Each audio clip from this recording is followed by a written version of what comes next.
Hello everybody, and once again welcome back to Financeable YouTube channel. Today in this video I'm going to show you how you can log into nationwide online banking, so make sure you follow my step till the end.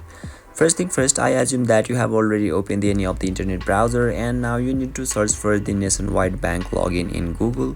So once you do that, you will be able to see a link at top on in the screen where you need to tap on that link, and now you will be redirected to the official page of the nationwide online banking, where you need to scroll a little bit down, and now you can see there is a link which is written login to the internet bank just down below of this screen. So let's tap on that login to the internet bank, and now you will be redirected to the official login page of the online banking, where you can see it is asking us for our customer number and our date of birth.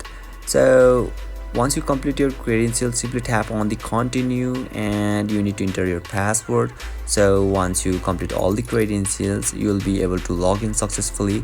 And by chance, if you have forgotten your customer number, then simply tap on the forgotten your customer numbers on in the screen, and you need to complete few more formalities. And once you verify yourself, you will be able to log in successfully. And you can see there is a remember me option just down below of your date of birth. So once you enable this one, then what it basically means is your customer number is going to be saved in your browser or in your device successfully. So basically this is how, and this is the way to log into your nationwide online banking. So if you still encounter any issue during this process, feel free to leave a comment and I'll be happy to assist you. If you found this pretty helpful, please give it a thumbs up, and if you are new to this channel, make sure to hit the subscribe button and set the bell icon to on so that you can stay updated with our latest content. Thank you for watching, and I'll see you next time.